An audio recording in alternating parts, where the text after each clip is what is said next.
Now, most important here is that why are we all here? Why have we taken out time on in our busy schedule to, uh, you know, Saturday, everybody is here because we want to learn something, and so that our patients go back happy and they do not, come back again and again with complaints. The only thing we want is that once the patient's work is done, the patient should just refer more patients and, send greeting cards. Right.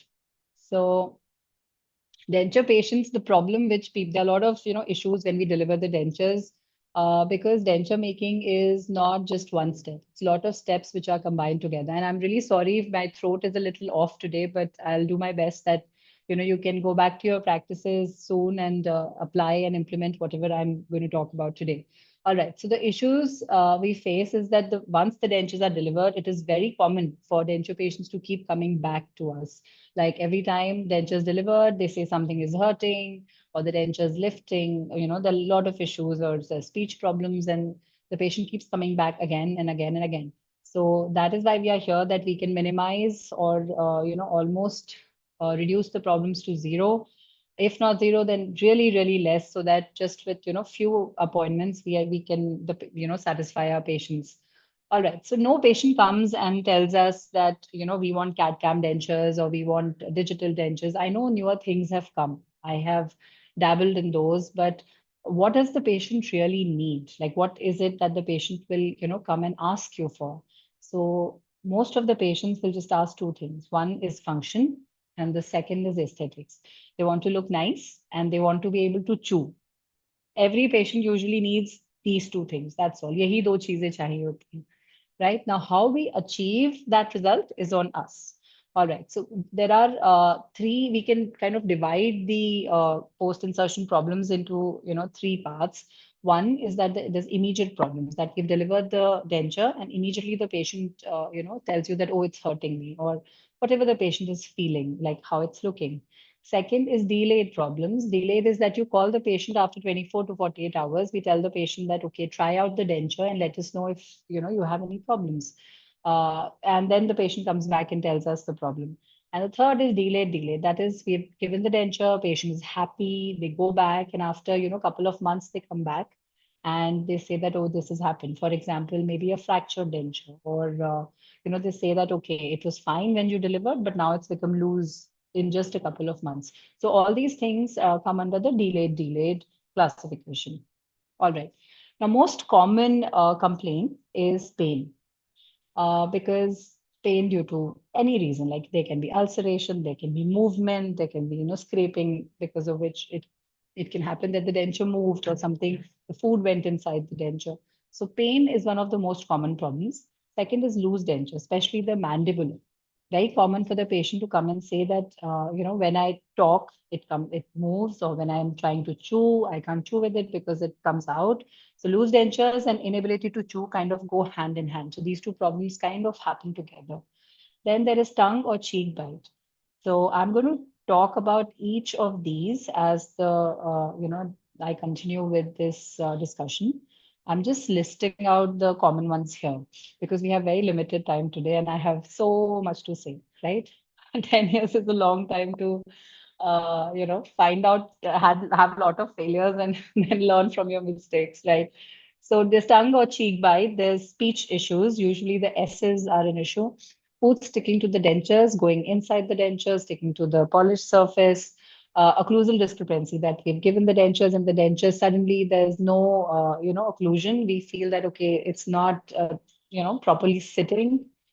Discomfort, numbness, heaviness, with patients feeling the denture feels very heavy, or when we wear the dentures, it's like doesn't feel normal, it's a feeling of numbness.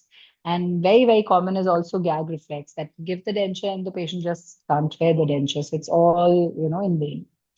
All right. What we will not discuss, I will tell you, but it does not mean that it is not part of the problem. The reason I cannot discuss it because we have very limited time. So post-insertion aesthetics is one thing which we'll not be discussing, along with implant or tooth-supported overdentures and partially edentulous cases like cast partials. So these are separate things, and hopefully I will, on the same platform, maybe hopefully I will be able to talk about this someday. All right. Now, coming back to pain, ulcers and inflammation, are the main cause. And which are the common areas? Because if a patient comes and tells us that, okay, it's hurting me, many times they point at the wrong place. They will take out the denture and they will tell us that, okay, this is sharp, please trim it. They would tell you that because they are a certain age, they're all 60 plus and some are 80s, so they feel they know, but they don't, and they'll usually point out at the wrong area. Okay. So if a patient, so you should know the areas you have to look at. If a patient says it hurts, and you need to put the finger in and just start from the area where it is not hurting and then keep checking the areas. Okay. So we have to be very sure of the areas mentioned here. I'm going to talk about each of them separately now. All right. Number one is frena. Now, the frenum, it's very interesting tissue because all the freni are not the same. For example, the labial freni for maxillary or mandibular arches, the labial freni does not have any muscle in it. So what happens is when we are doing bottom molding, we usually go up and down. We don't need to go side to side because there's no muscle in the labial freni. Whereas in the buccal freni, there is a muscle, like the caninus muscle, and that is why you have to do more movements, right? So first is to check the freni. Okay, there should be enough space ideally in your custom tray, and it should not be like a V, it should be like a U, so that the material can flow in and go out without leaving any air bubble there. So we need to have space for the freni to sit in and the material to flow in, so that there's no problem later. Now, many times what happens is that our primary impression, we get a good freni. By the time we go to the secondary impression, we don't do the movements properly because we are doing so many movements together that we miss out on the freni. These are both my impressions, but as you can clearly see in the final impression, the freni is kind of obliterated, right? And then when the final denture comes, the technician goes a little further. He gives us the denture which has no freni. It's very common. And when there's no freni, what we do usually is we take a straight burr and we create a slit in the labial freni. Because there is no muscle there, we can get away with it. And the freni will just sit in it, the labial freni. But buccal freni, it's a problem. So ensure that freni is recorded properly, and if the denture does not have the freni labially, you can create a slit, but you need to check that area. That is very common area for ulceration. Okay, the second is if we see the ulcers on the ridge, either the ulcer will be on the side of the ridge or on the top of the ridge. I'm not talking about the vestibule here, it's just on the ridge. So it may happen because there was some, spicule in the denture was sharp, or there's uneven pressure because the denture is moving. Sometimes, if you see that it's not on the side, but bang on the top of the ridge, the ulcer, or if there's no ulcer, but the patient says it hurts, and you see there's an area that is red, that may be because of occlusion problems. That means the occlusion, we cannot see it that properly once it's done, but if the occlusal equilibration is not done well, then sometimes on top of the ridge, there's inflammation and that causes problems. All right. Now, if we see an ulcer, very common, we see an ulcer, and then we think, okay, it is under the premolar. Let me just take out the denture and trim it. The funny thing is, it's all joined, right? The denture. So we put the denture, we check, and by the time we take it out, we forget. Was it under the first premolar or the second premolar? So it's very common to forget where you have to trim, and then we end up trimming a little bit more than needed, right? So if we can mark the ulcer and then transfer that mark to the denture, right? Then we can trim exactly where the ulcer is. So we don't need to trim extra. So to do that, there is something from Bosch, which is called a bio ink. It's a dye, right? You just dip the brush a little bit on that, touch it on the ulcer, make sure you have dried the area completely, and then put the denture back on it. Once the denture is on it, it will get transferred on the denture from the ridge to the denture. And then you can take a stone or a burr and just trim it off from that area. If we don't have bioink, we can actually use something like, if you remember, we had those hematoxin pencils, Eucin and those pencils. They also dyes. So if you mix it with spirit, you get like a dye. So it's just tedious. It's more work. We used to do it as postgraduates because we didn't have it. But bioink is not that expensive, and honestly, it's easily available and it lasts you a very, very long time. It doesn't get over. So this is, I think, a decent investment if you feel this will help you. Okay. Secondly, if you see ulcers on the vestibule, right? So if you can see on the vestibule, okay, one way is that you see, like you just eyeball it and you trim it. The second way is to use a pressure indicating paste. So it's the short form is called PIP. So PIP is a pressure indicating paste. The most common one available in our country is by Colteen. What you do is because if you're not sure the area where the area is, problematic area where the pressure is more, you apply it on the denture. It can be put inside the denture. It can be put at the borders if the issue is the vestibule. And we put it in the mouth and ask the patient to bite. Okay. Once we remove the denture, the area from which the pressure indicating paste has come off. Okay, I'll repeat myself. If we put the pressure indicating paste, it's just like ZOE, okay? But it doesn't stick so bad. So it comes off easily. So you put the denture in the patient's mouth and let the patient chew. Just leave the patient for a minute.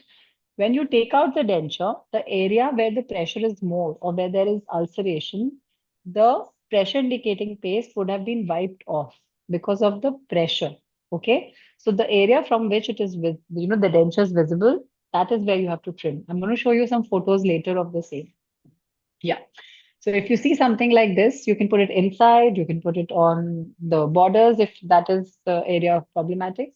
Now, as I told you earlier, that if you feel that there is, some kind of inflammation on the area on the top of the ridge, but you're not sure, should I trim the denture or not? Usually on the top of the denture, if the pressure is uneven, it's because of the bite. That means your maximum intercuspation is not proper. Okay. So when that happens, okay, it's difficult to check in the patient's mouth. So we can apply the pressure indicating paste. We can just spread it on the impression surface and make the patient wear the denture and chew. Let him sit for some time.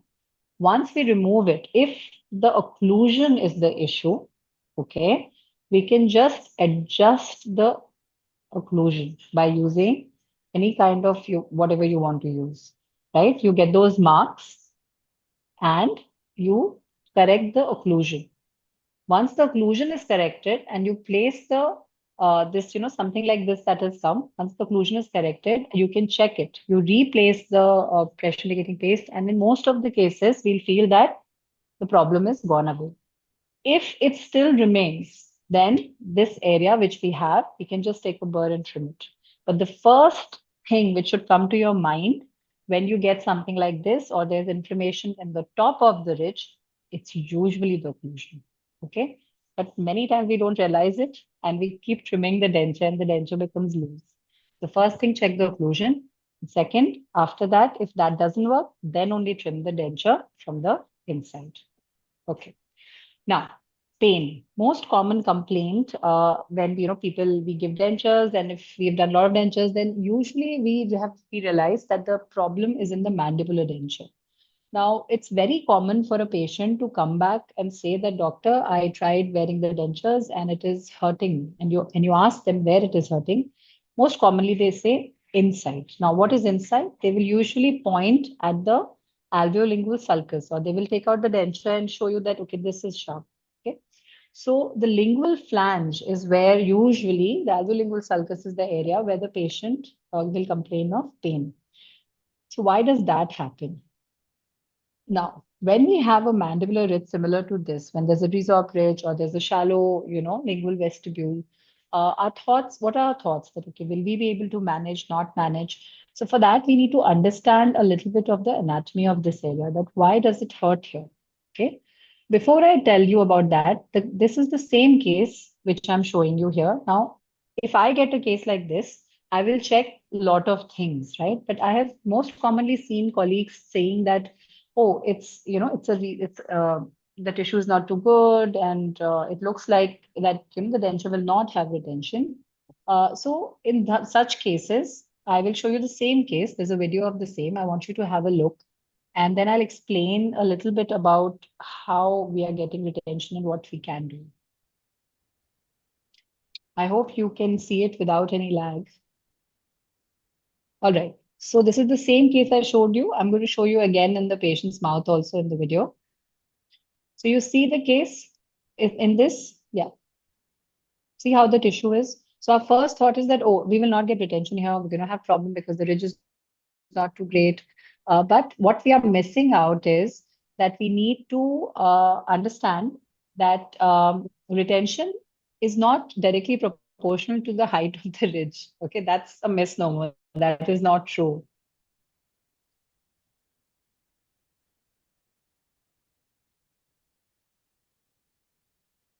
Okay, so we can get good retention at such ridges also. Okay. Now, the denture is retentive, but it still hurts on chewing. Why is that happening? Is it because it's impinging on the tissues? What is the problem? What should we do? So, in 90% of the cases, what doctors do is they say, oh, it's hurting on the inside. They will take a burr, they will just shorten the flange. They take a burr and they shorten and they cut off the alveolingual flange a little bit. And then they put the denture back and ask, is it still hurting? So the patient says, no, it's better. They are not better, but they are actually confused because once you put the denture, they think doctor has done something, it should be better. So, what is the problem? And then we keep trimming, and the patient keeps coming back, and the areas keep shifting. It was hurting yesterday here on the inside, now it's hurting here on the other side. So, what is changed? So, for that, as well as the retention part of it, let us understand the basic anatomy in this area. So, there are two common areas in the alveolingual sulcus. One is the anterior part, and one is the posterior part. Okay. Now, anterior part is part which is not very, very flexible. That means if you're going to put a finger in the anterior part and press down, you cannot really push it down too much because the muscle here is a geniohyoid muscle and it is a horizontal muscle. That means it attaches like this. So if you press here, it doesn't go down too much. But behind, it's a mylohyoid muscle. So what happens? It goes and it attaches down below in the throat. When that happens and the denture flange goes down, it's you have to see here. There's geniohyoid muscle, which is a horizontal muscle, and there is a mylohyoid muscle, which is a vertical muscle. And we can actually push in the area of the vertical muscle, and that is what gives you the retention, the sound which we get, the retention which we get. Most commonly, the tipping sound in the lower denture is because we have had a good seal and the alveolingual sulcus is deep. We have recorded the mylohyoid area well. All right. Now, this particular area, why does it hurt then? Because that is the area where it usually hurts. If the muscle is attached like this, that means there's enough space for the material to go and the denture to sit in. And why does it hurt? Usually, this anterior part is where you have geniohyoid attachments as well as the junior tubercle. But if it's not very badly resolved, you're not going to have problems in this area. The problem happens because there is something called as a mylohyoid ridge. Now, it is a very, very prominent ridge which is present in the alveolingual sulcus. Okay, and that is where it hurts. So, coming back to mylohyoid ridge, if a patient tells you that it is hurting me on the inside, and we trim the denture. That is, we make the denture. This is your mylohyoid ridge, and this is the denture border. The patient says, "Oh, it's hurting. It's hurting me on the inside." Most of the dentists, what they do is they cut it off. They reduce the height of the alveolingual flange. Once they reduce the lingual flange, now the mylohyoid ridge is the one causing the problem because the denture is hard, the mylohyoid ridge is bony, and there's a very thin tissue between them. So when the patient is chewing, the denture and the mylohyoid ridge basically squeeze and compress the tissue on top of it, and that is where it hurts. As soon as you put the finger there, patient will say, yes, this is the area, this is what is hurting. So if we reduce the flange height, we are not solving the problem because mylohyoid attaches down, right? The muscle. So the muscle is not a problem here. The problem is the ridge. I hope you're all understanding. It's so much easier when we are in person and I can, actually see everyone's faces and, make sure that everybody's understanding. So I'll repeat myself because if there's one takeaway point from this lecture today, I want this to be the mylohyoid ridge. Okay. But this is really important. If the patient says that it's hurting on the inside, please check that there is enough space for the mylohyoid ridge to sit inside the denture. Okay. If we reduce the height of the lingual flange, it is not going to solve the problem because it is still going to hurt the mylohyoid ridge. So what is the solution? Now, first solution is to, create space initially while making the denture, but that's not what we're talking about today. So I'm going to tell you that the denture is ready. and it's hurting the patient. Now, what do you do? So rather than reducing the height, you can just mark the area where the mylohyoid ridge is, okay, on the denture. Many times it's seen on the cast, it's seen on the denture also. You can see that space. Take a burr and create a concavity there, so that when the patient is chewing with the denture and mylohyoid ridge is here, it doesn't rub against the denture. There is space here because you have trimmed or cut off some part from the inside of the flange, so that when the patient is chewing, it does not constantly touch the mylohyoid ridge. So take a burr, create a concavity in the flange area on the inside where it's touching the mylohyoid ridge. Do not cut the flange. Do not make it shorter. Okay, this will solve a lot of your problems. I hope it helps. Okay, now when it is recorded in impression and you can see during denture making, if you can see, it helps. Okay, and the same can be is visible in the cast also. This all I have explained already. If by chance this happens that your it's a very prominent ridge, and it's let's say that after trimming also it's hurting because it's very prominent or it's very sharp or the tissue is very thin in between, then the last option is to just do a soft relining in that particular area, so that even if it touches the mylohyoid ridge, it's soft and it doesn't hurt. Okay. Now, if there is pain in the retromolar pad area, patient says, oh no, it's hurting me behind. So usually it's the retromolar pad area. Retromolar pad area can be divided into thirds, the upper third, middle third, and lower third. The upper third is where the fibers, the pterygomandibular fibers, they go and attach. Okay. So if the patient opens the mouth and the denture pops out, or if the patient is chewing and he says it's hurting me behind, check this area, check the retromolar pad upper third, because that is the area where the fibers attach. And if your denture is covering that thing, obviously the fibers are going to push out the denture. So create some space there. Usually your denture should end in the middle or the lower third of the retromolar pad area. Think of retromolar pad as the PPS. How you have PPS in the maxillary, similarly you have retromolar pad in the mandibular. That gives you the proper pressing and the suction, which we are looking at along with the overall avolingual sulcus. Okay, as described, the upper third is where the attachments are there. Please make sure your denture does not cover that area. All right, I'm going to show you a case where a simple case. I did the same mistake because usually we end up covering the retromolar pad area. It's difficult to see, where to stop sometimes. So this is the upper. I just showed you the lower. We did the primary impressions, custom trays. This is an old case, so I use ZOE and green stick. I use green stick very commonly, but now I've kind of shifted to functional impression material since last 7 years.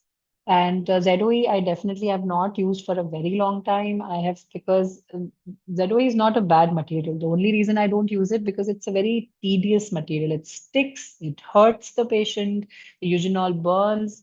So I'm not very happy with the material because of the patient doctor experience with ZOE. So I shifted first. I started doing green stick and light body impressions and I had excellent results. And then later I shifted almost 80 to 90% of my patients. I started doing functional impression materials along with light body. Okay, so this is a simple case. Why I'm showing you this is because I need you to understand about the retromolar pad area. And I also need you to know that buying materials, expensive things does not make you a better dentist. It definitely improves, it makes your life easier, but it does not it's not that important. What is really important is that we understand the basics and we will be able to make good dentures. Yeah. So this is how the patient had come to us. This is after. Okay. So this is how she had come. This is after. This is okay. So after I delivered the denture, she was happy. She came back after 2 days and she said that there's a mild pain. And when I removed the denture, I could see the ulceration. So I know when she opens the mouth, I can see that that is where it is hurting, the edge of the denture in the distal part. And that is where usually the upper third of the retromolar pad area. So it's not that difficult to find this area. We can always trim it, like you can see here, and easily the denture becomes more retentive. How do you trim it? We can use any kind of denture trimming burrs that we have. Or what I prefer is different kinds of stones. And in the end, I have a silicone buff which I just touch it so that it becomes smooth. This is the case. So when I put this case on Facebook, because I have put all these cases and videos, everything on Facebook. When I had put that first time, someone asked me that, did you also do Botox? And it was really funny because I realized that what we are doing for the patient is not just, giving them a smile or something to eat with. Actually, we are changing their lives because her whole face kind of lit up. So this is what, we have that much power. Okay, so this is how she had come. And without dentures, this is how she looked. You can see, look at her, eyes and look at how she's looking. And this is the day of insertion. She looks so happy. I hope there's no lag. Once the video is over, I'll continue. So her denture was retentive after trimming off that, upper one third of retromolar pad area. Don't hesitate and, don't hesitate and trim because I know a lot of people feel that, oh, it's going to, what if the denture becomes loose? So honestly, your denture the retention is not dependent on the upper one third. That's where the fibers are. Your retention is dependent on the lower two third. So don't worry too much. Yeah. Okay. Okay. So yeah, this is the lady. Now, we have spoken about ulcers. We have spoken a little bit about retention. We've also spoken about pain, where the areas where the pain can be. Uh, Another most common, problem which colleagues tell me is that the lower denture is not stable. Some people say that it comes out when patient's talking, they push it out with the tongue, or some people say that it's fine, but eventually when we are eating, it just pops out, or when you're yawning. There are a lot of things why the lower denture is not working out. So we need to understand there's a difference between retention and stability. So if we have a choice, what would we choose? So I know it sounds that retention, that sound, that tuck sound which comes is very amazing. So we feel that, oh, it's good, we're making a good denture. But because you can still get temporary retention with overextended dentures, right? I'm going to repeat myself. If we have overextended dentures, we can commonly get temporary retention, like everything looks okay, but after a few minutes, the denture slowly rises and pops out. Because what is more important is that we are within the physiological limits. Okay. All right. So it's not just, it's not just that you need retention for a short while, you need retention which will sustain. It's going to stay for some time, right? And when the patient is talking, when the patient is lifting the tongue, the patient, the denture should not come out. So stability and retention, they kind of go hand in hand, but stability is more important. What is stability? Stability means that the patient talks and opens the mouth and the denture is in the mouth. There's no issue. Basically, it does not come off with horizontal pressure. That is stability. And retention is that if I do this and that sound comes up. Basically, when the patient is chewing and with sticky things, the denture should not come off. That is what is retention in a very layman term. So if we have to choose between retention and stability, I would any day choose stability because first is stability, second is retention. Now, we always try to get get this avoligo sulcus properly. When I was in college or dental school, we were told that, okay, you should get this very prominent S. Honestly, it depends on the patient's anatomy because you don't have to force it. If you tell the patient to do the tongue movements in a very exaggerated fashion, or, then very big, I'm talking continuously, but my tongue is not really coming out and, doing all that. So that's not normal. So when we are doing border molding movements, we should try to get decent normal movements, not the abnormally exaggerated movements. Okay. So don't worry too much about getting that S shape. What matters, because patient's anatomy differs. What matters is that you do proper movements within the physiological limit. All right. Now, what happens where there's a short lingual flange or under extension? So that is very common. As I said, if you do very vigorous movements, then obviously the muscles lift and the flange becomes shorter. Now, the problem is if you have a short flange, then the lack of stability, retention, and lifting of denture is very common. But if you have your custom trays overextended, whatever movements you do, if it's overextended, it's going to stay there because acrylic is there. And so you may get temporarily retentive denture because of the pressing of the tissues, but patient will have difficulty in swallowing and chewing, and you'll keep wondering that I'm getting retention, I'm pressing, and there's retention, and that sound is coming, and still patient is saying I can't chew, I can't eat, and patient tells you that it is loose, though you can see it is not, right? Because what you are seeing is that temporary retention because of overextension. So it is so common in dentures to get this, right? Because we get so happy seeing that retention that we kind of miss out that stability is more important than retention. And that is why it keeps hurting the patient and the patient keeps coming back. Now, all that I'm telling you is theory, right? Okay, I have seen it in my patients, I have made the corrections, but as a person, let's say we are discussing it, you want to implement in your clinic.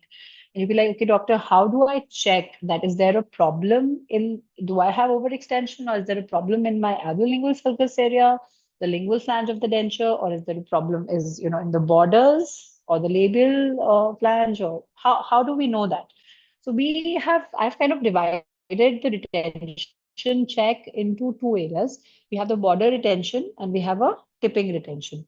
So border retention is that if I lift the denture, okay, and the denture does not come off by just simply lifting it, that means my borders are fine. Okay, that is the labial and the buccal borders. And if I do this kind of a movement, the talking or the tipping movement, and I get retention, then that means my alveolingual sulcus is fine. I'm going to show you a video so that you understand what I'm saying. Now, this is a patient of mine.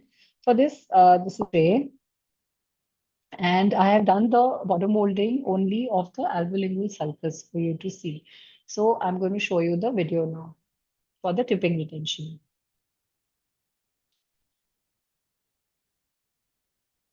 This has been done in a charitable trust, so I don't have very high quality video of few of the videos, but because I'm part of trust, which is let's say I've been there for more than 18 years now, and I really enjoy going there. I go there twice a week, and it's like second home. Okay, so you saw here I have just done the border molding on the alveolingual sulcus area, the lingual flange, and I still had the tipping retention because that's what you get when there is a problem with the area. If this area is problem, if you're not getting this retention, then kind of think that okay, maybe I have to work on the alveolingual flange. All right. Now, this is the border retention. That is, after you have done that, you finish the borders. Now, when you lift the denture, it's not coming out. That means your borders are proper. Now you have.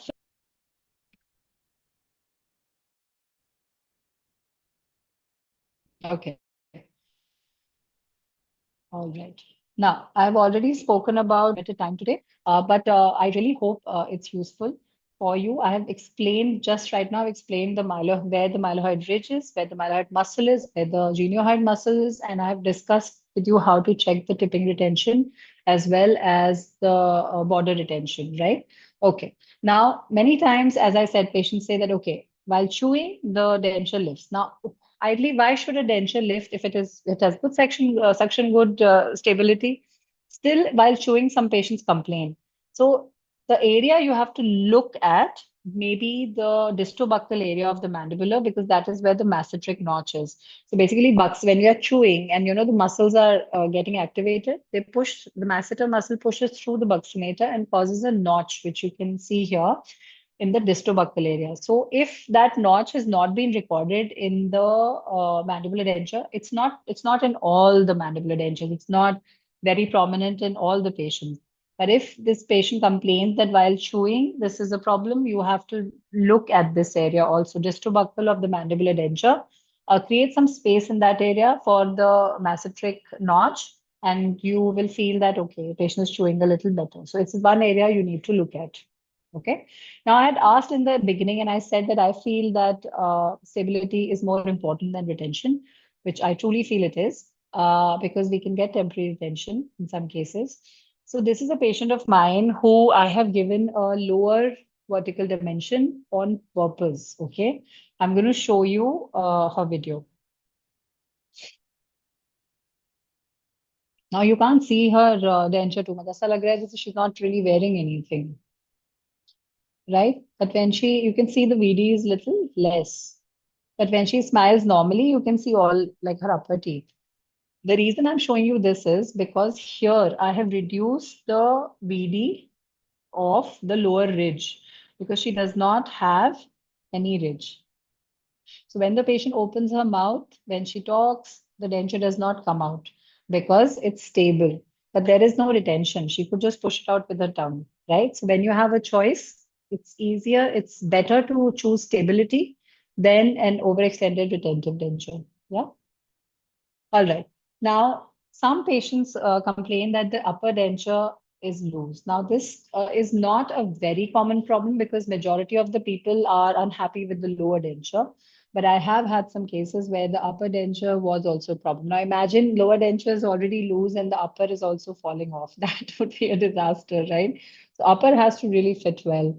So look for overextensions, check for Freena extensions, and check for PPS, that is the posterior parietal seal area. Because if your PPS is overextended, then the denture will definitely fall off. As soon as the patient opens the mouth, denture falls off. Now, the posterior parietal extension area, earlier we used to mark it with these pencils. We don't do that anymore, though the technique still works, but it's just that the patients are not comfortable with us drawing inside on their throat. But yes, it can be done. So first, so we need to understand this area. So there are basically you have the maxillary tuberosity, and behind the maxillary tuberosity, we have the hamelar notch. After that, you will have the pterygomandibular raphe, which connects to the retromolar pad below, right?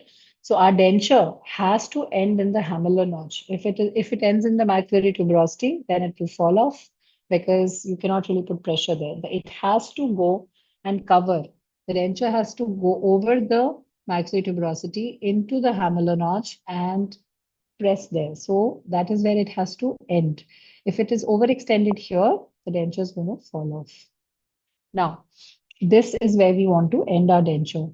Many times when we are doing final impression, the material, because it is mucostatic and it is very low viscosity, it flows, when we are doing the final impression, many times the light body or the ZOE, it goes a little bit into the throat. If we do not, what we have to do is to just cut off that excess material, but we don't do that. And many times the technicians, what they do is they keep the denture a little bigger than what it should be. And then it goes in the throat and the patient finds difficulty in swallowing and the denture becomes loose. So if you get something like this, please make sure that you cut off the excess material that has flown off. All right. Rocking of maxillary denture. Reasons for denture rocking. Now, this is my case. I saw that the air bubbles were there and I filled it. You should not do that. You are supposed to redo the impression, but if you have put attention, everything is fine. Still, do not fill it with wax because it's arbitrary. What you need to do is mix a little bit of material and put in this place, and again retake, just put it back, and then you'll get that is still better than this. Because if you're going to put wax and you're doing it arbitrarily, there is a huge chance that the denture will rock because it's in the center, and that's a big air bubble. Yeah. If by chance we feel that the denture is rocking, rather than panicking, what we can do is it's usually rocking because in the midline of the maxilla, that is the area where there is there's not enough or sufficient space because it is not compressible there. So you can just what you can do is you can either, if the denture is already ready, what you can do is you can just create some space in this area. Take a burr and just create thoda sa space. If you can create that space so that the bony part in the center the midline can sit and you will not have a problem. Yeah. Now, speech issues. Most common is the S's. The F also creates problem, but S is most common. So that is why in college also we were told to say Saraswati, Sushila, things like that, Mississippi. Because what you can do is you can kind of experiment and check on yourself also. As soon as we say S, sir, S, what happens is the incisal edge of the jaw moves, and incisal edge of the lower incisors that comes very close to the incisal edge of the upper incisor, but it is not touching. Okay, I will just repeat myself. When the patient or when we say S, the jaw moves, the lower incisor, which is behind because you have an overbite overjet, it comes forward. Okay, and it comes very close to the upper incisal edge, but it does not touch. If your VD is not good, then what happens is many times your low incisor edge, when you say S, will touch and then the sound becomes funny. Now I'm going to just, you can experiment on your own. For example, when I say S, please listen carefully, it's S. But when I touch my incisors, S, I can't talk. And if the space is too much, then it becomes weirder, right? So there has to be a perfect space that is called Silverman's closest speaking space. Okay. And if your S's are not coming normal, even when the patient has worn the denture for 1 or 2 days, then you know what is the problem. Maybe check for the S's, check for the incisal edge touching the upper. If it is touching the upper, what you can do is don't change the upper, just take the a disc and just disc, a coarse disc, and just disc the incisal edge of the lower, create some small space so that the air can pass through and the burst of S can come. Okay. Okay. Now, another thing which I have seen multiple times is that if you are doing compression molding and not injection molding, that sometimes is that the trial denture comes in, we feel that now there's an occlusal discrepancy, that the teeth are not fitting that well. Now, sometimes it can happen because many technicians are local technicians and they use pressure, the compression molding, and the flasks are old or the pressure is not even, and because of that, sometimes teeth move a little. Most commonly, it's in the second molar because that is where you will have an issue. So don't just mark and cut off the cusp, okay, cusp tip, because you don't want to change the VD. What we really need to do is to shift. That means we need to ensure that, like I'll give you an example. It's not in this webinar, but I'll just explain it to you. If this is how it is, if this is how the occlusion should be, but let's say the cusp will, cusp to cusp, it's like this, and that's where it stops. It should be like this, right? It stops. So cutting this cusp tip is not going to really help us too much because you are reducing the VDA and it's not what you want. What you want is that it should go in. So what you can do is you can trim off a little bit of the buccal part of this cusp, or you can trim off a little bit of the lingual, thin down the lingual part of this cusp. So when you do that, if you thin this down, this will automatically slide inside. So that is what we should be doing, even in our composites and fixed as well. But yeah, it works on dentures too. Also, remember that if you're using any kind of articulating paper, don't use very fine papers. I know that we have these, shimstock and other things which we use like 8 microns, 12 and 40 microns, and 60 microns. We use these for our composite and fixed work. But dentures, you have to remember, are sitting on movable mucosa.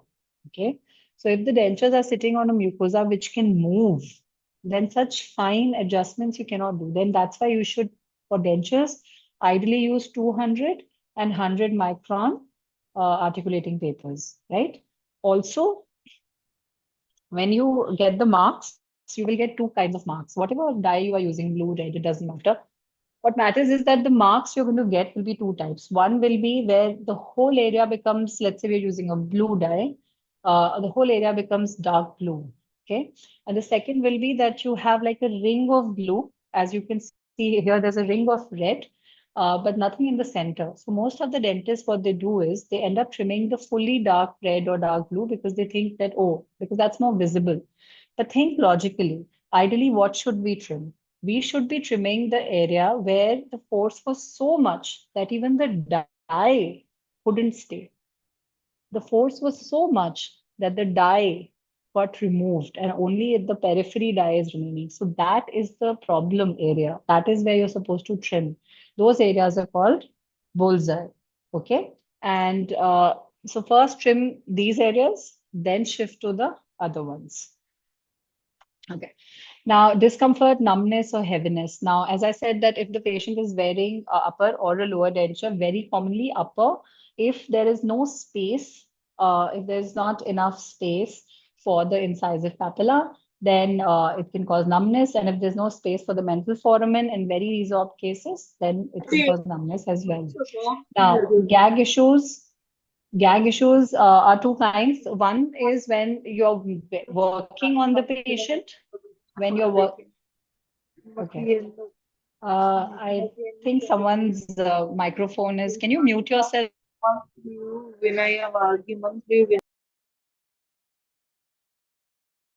All right. Yeah.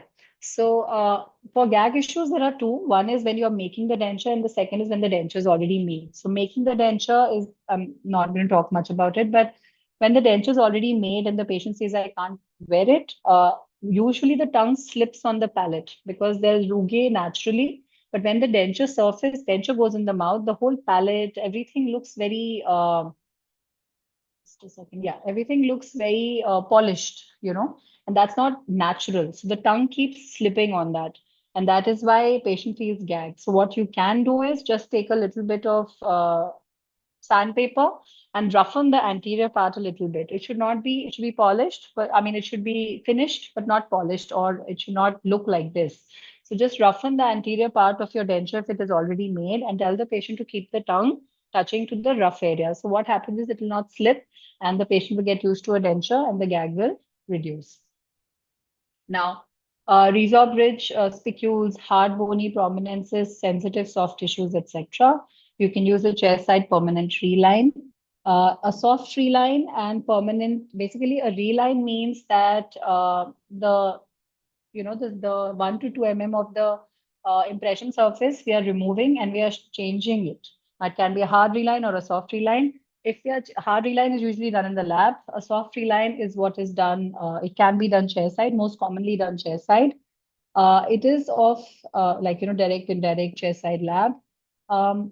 Now, tissue conditioners are a type of free lines, but they are temporary.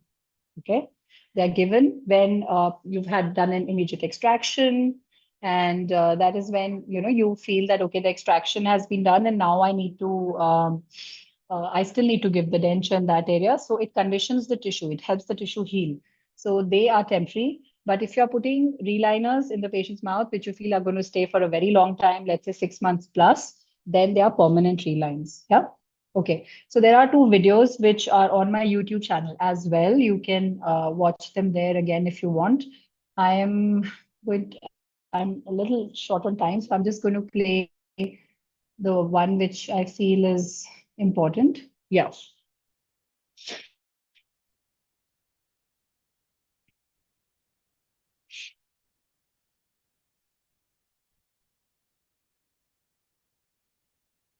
So basically in this video, what you can see it later on my channel, or I can share it with you guys later. Basically in this video, what is happening is we are showing that if you hand mix relines, a lot of doctors ask me that can we use hand mix relines, and they are not the best because you get air bubbles. So that I would want you to avoid. Okay, I think yeah. And if you are using so basically, if you're using hand mix, then I would not want you to use it because coffee, food stains, everything goes inside those air bubbles and they start stinking and they just come off. So tissue conditioners in itself and as well as relining is a separate topic, which is not really part scope of this course, but I would want you to understand a little bit about it and understand the difference between them so that you don't get confused while buying, because a lot of times we end up buying wrong things and they're expensive things, right? Okay, you can have it in two ways. You can have one in which you are not involving the borders. That is, you're just putting the tissue conditioner inside, whether there's a spicule or there's a mylohyoid ridge which is hurting. Or the second way is that you involve the borders and you put the whole thing inside. I'm going to show now. Relining is not the norm. Just because we can reline does not mean we need to reline all the cases. Relining should only be done where it's really needed. I'm going to show you this case this case had come to me and they wanted me to help them because the denture was already made. So I want you to see the ridge of this patient.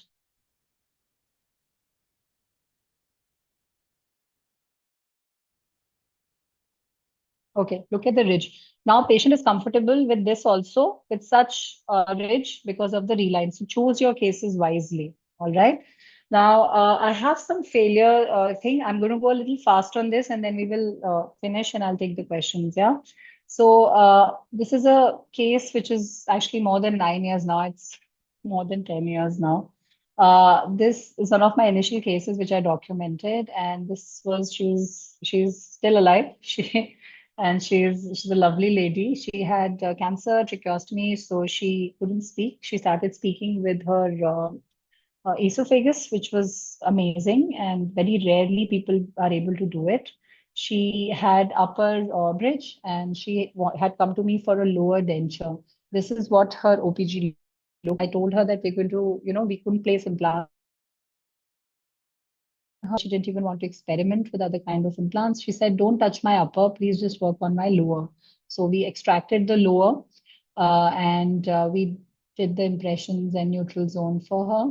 All that I'm really not talking. What I want you to want you to understand is that I got very confident and overconfident, and I thought that I can manage. So I did do relining because such resorb-rich cases need relining. This is her pre-existing FPD. This is her natural tooth and her RPD, which she had earlier. I told her that the upper will fail soon, and she said it's okay, I'll manage. And lower relining, I did. So these are the cases where you do relining where normal denture, hard denture is not going to really fit. And after 6 months, she came back and she had pain under 1/4, that the upper was giving her trouble. I saw her and her bridge when I removed.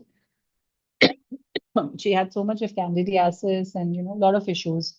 So she said, I don't want to be without denture at all. So we did like an immediate denture for her. This is the day of the denture. Now you can see it doesn't look very nice because there was no trial because she already had teeth in her mouth. So there was absence of proper trial. Uh, Once she got a normal denture, she said, okay, can I just if you can make my teeth look a little whiter, because she was happy. And then but with the lower she was never 100% because obviously there was no ridge in the lower, but upper she was fine. So we did not reline the upper. We only relined when we did the immediate denture. After that, when we made a newer denture for her, we didn't have to reline. Okay, she asked for whiter teeth and she said if she can get some slight gaps because she had gaps earlier. So we redid her upper and lower.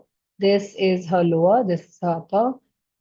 These are materials are light body and functional impression material. And this is the maxillary denture, mandibular denture. I relined the mandibular denture as I told you. I have used Tokuyama medium here, Tokuyama medium tough. It's a very good reline. You can try it out. It has given me very good results. It's low viscosity, so it does not change the VD. So you need to understand the working, but it works well.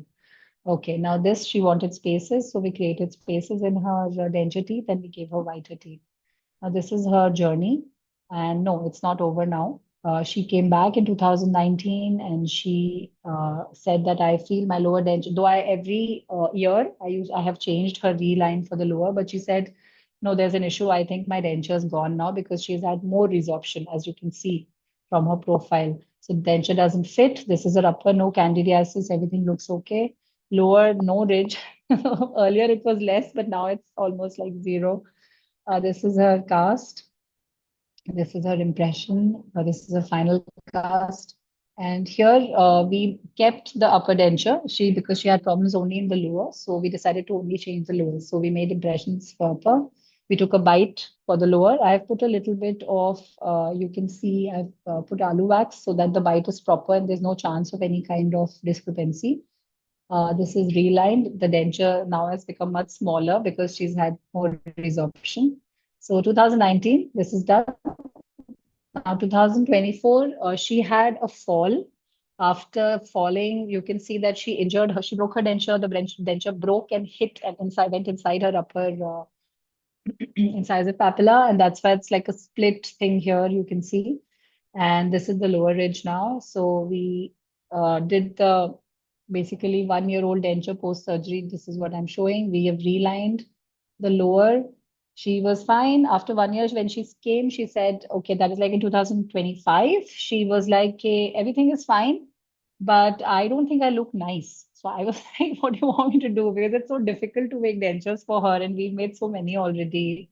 So she said, no, I just want to look better. I think my visibility of teeth is not there. So I decided that, okay, I don't want to, remake a new denture. So I decided to I added some composite on her already existing teeth to see the visibility like this. And when she said, yeah, it's looking better, I sent it to this is a trial with wax in the original denture. I sent it to the lab. They gave longer teeth. And this was without dentures, and this is with the newer teeth in the old dentures. So every patient is unique. You don't have to follow, just because something has to be done a certain way. No, the result has to be good. So this is what we achieved for her, and this is her video because she wanted whiter teeth, she wanted teeth to be visible, she wanted to look younger. So we did all that for her. So it's not like 100% thing, but we should not give up on our patients because look at her. She's such an amazing woman. She was, I think, in Thailand, and she keeps sending me her photos. In spite of that, I'm not as happy with the dentures as I thought I could because her lower is not retentive at all. But I'm just saying that we change lives, and so we should keep upgrading.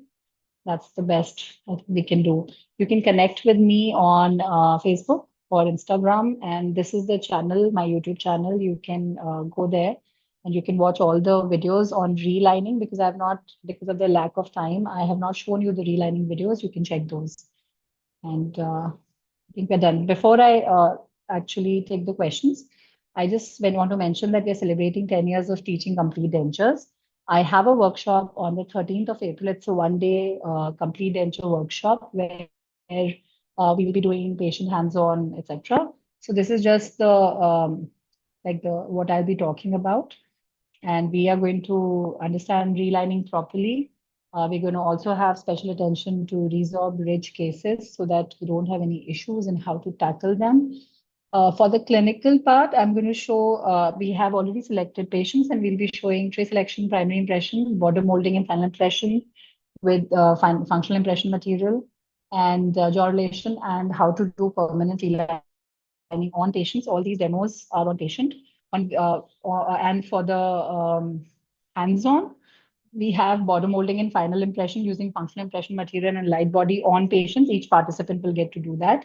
And custom tray fabrication if they want to with the light cure material. So now I think we're ready for the question answers. You have sent me some, I think, Doctor. Yes. Thank you.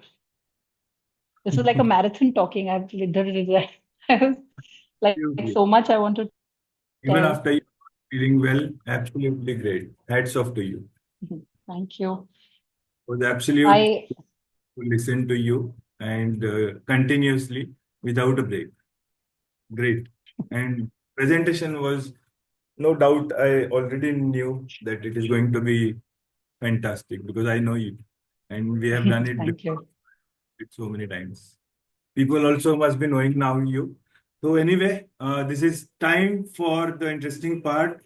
Question and answer will be taken after the quiz. Ma'am, we will take the quiz first, then we'll take the question and answer, and then we will Yeah, end. because right. So we'll just finish everything in 10 minutes. I have a patient at 4:30, so I'm just going cut to cut today. I would have So loved to talk more, so let's start with this. there is Yeah. So I one there is one rule. Sorry, ma'am. yeah, Participant, please, if you want to switch on your videos, you can, but don't unmute yourself. Be on mute, and you can answer in chat box so that we can come to know who is the winner. And two winners will be chosen and announced by doctor, the mentor, and will be having some discount for the upcoming course. so Yeah, we can. I'll just tell this. So basically all the questions that you are asking, the participants are asking, just you can WhatsApp them to on the group, and I will answer on the group so that I can answer properly and give detailed answers. Perfect, So they can put perfect, it on WhatsApp rather than putting it here. perfect, perfect. So coming to, you'll be asking the questions. Before that, I just want to mention that the course fee, I can send the details. It is, we're giving a 30% off to 3 participants, whoever want to join us on Sunday. So you can connect with us on that. Yeah. Amazing. These Great. this much discount. This is the highest discount. That's Otherwise, people okay. are very 10, 20. Anyway, yeah, go ahead. I am putting the So, chat in front of everyone. Yeah. okay. No, so you want me to ask or you are putting it? I'm confused. You asked, man. You asked by audio. They will put on chat by Okay, writing. so 6 questions are there. okay, just 1 second. Yeah. So the first one is I've taken all this. So which oral freni does not have any muscle in it? Abhishek Dhul Perfect. answered it. Second is See, time is very important. second question. Should I continue? Yeah, ma'am. Yeah, it's right. Let them Okay, answer. fine. So Let second,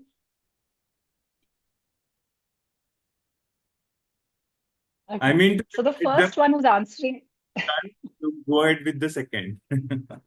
okay. If after denture insertion there's occlusal disparity, which part of the tooth, denture tooth, should be trimmed first? Like, should it be the cusp tip? Should it be the labial surface, like the surface or the tip? What is it that you trim?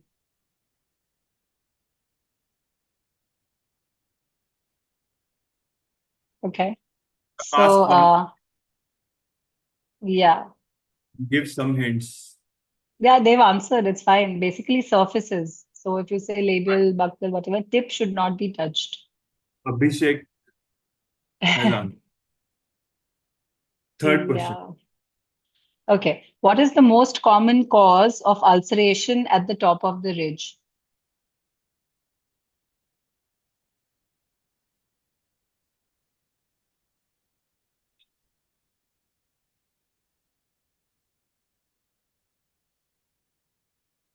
Yes, it's occlusal discrepancy. Prerna. Sorry. I'm sorry. Alay Desai. Dr. Alay Desai. Prerna has answered after him. Okay. Yeah, occlusal discrepancy is the answer.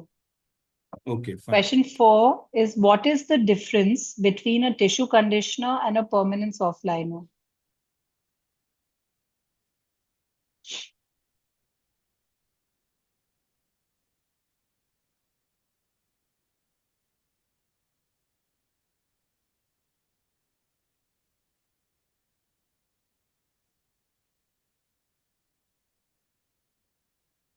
Can I answer so that I can also attend your course? Yeah, this is correct. Tissue conditioner is temporary.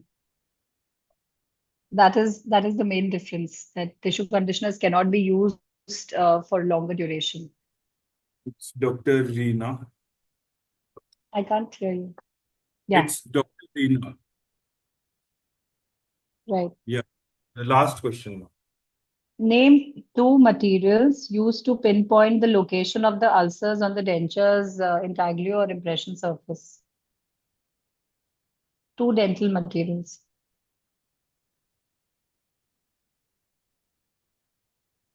Two together have to be sent.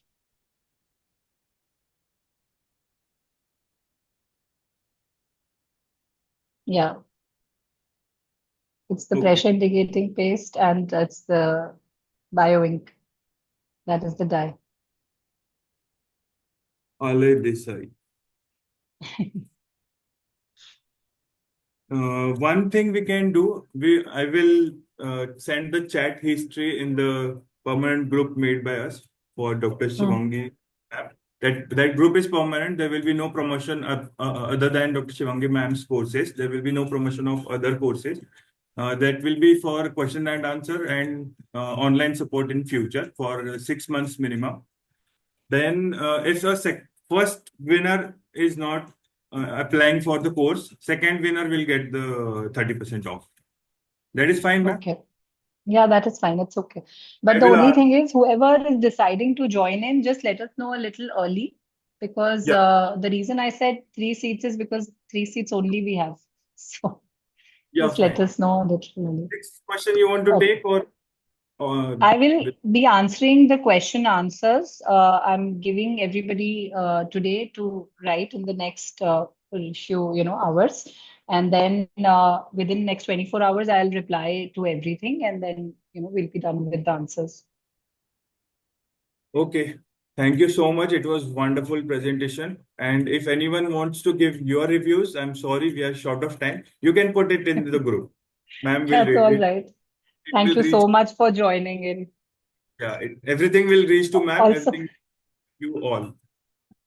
great. Also, I'll put the course details with the whatever I've told, which we've sent to the participants on the group so people can read if they are interested in joining. Yeah. Sure. Great. Okay. Thank you so much. And lovely speaking to everybody. Thank you. Thanks once again. Taking photograph also because we are short of time. Take care, ma'am. Take care of your health and get. Thank you. Okay. Yeah, thanks. Yeah. Bye bye. Okay, bye. Bye everyone. Bye.